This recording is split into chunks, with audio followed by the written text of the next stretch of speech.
Graceland is in solid hands with Riley Keough. Since August 2023, the Daisy Jones the Six actress, 35, has acted as the sole trustee of her late mom Lisa Marie Presley's estate and the owner of her grandfather Elvis Presley's beloved Memphis, Tennessee, mansion.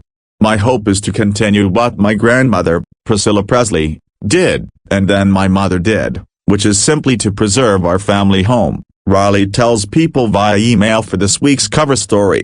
Keough also presides over the sub-trusts of her 15-year-old sisters Finley and Harper Lockwood, Lisa Marie's daughters from her 2006 to 2021 marriage to ex-husband Michael Lockwood. This week's People cover story shares the first excerpt from Lisa Marie's memoir, From Here to the Great Unknown, which Riley completed following her mom's death at age 54 in 2023 from a small bowel obstruction that developed after she'd undergone bariatric surgery several years prior. In order to complete the memoir, which she'd promised her mom she'd help write prior to her death, Riley listened to tapes of memories Lisa Marie recorded.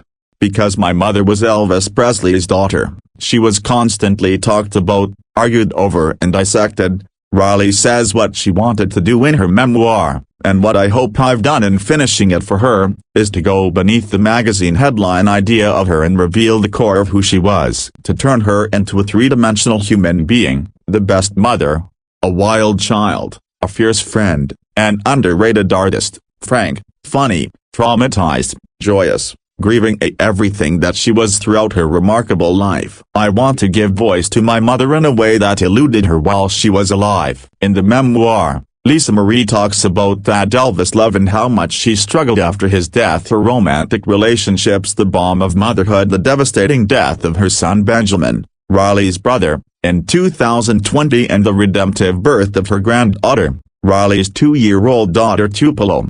"The tapes are an incredible portrait of the force of nature that she was," Riley says. "Depending on the day and her mood, she can sound locked in or distracted, vulnerable and open or annoyed and closed off, hopeful, angry, everything. You hear her in all her complications, even about the most trenching topics." Riley adds, "There wasn't much we didn't discuss, and I know that she knew how much I loved her, just as I know how much she loved me and my brother and sisters. I don't feel like she or I left anything unsaid, which I feel profoundly grateful for." As Riley readies for public attention to once again turn toward her mother's story, she's also looking ahead to the day Tupelo, whom she shares with her stuntman husband Ben Smith Peterson, can read it. "This is one of the biggest privileges of the whole thing," Riley says. "Not everyone has a book to read about their grandparents. That's unique to our family, and it's really a gift." From Here to the Great Unknown will be released October 8th and is available for pre-order now, wherever books are sold.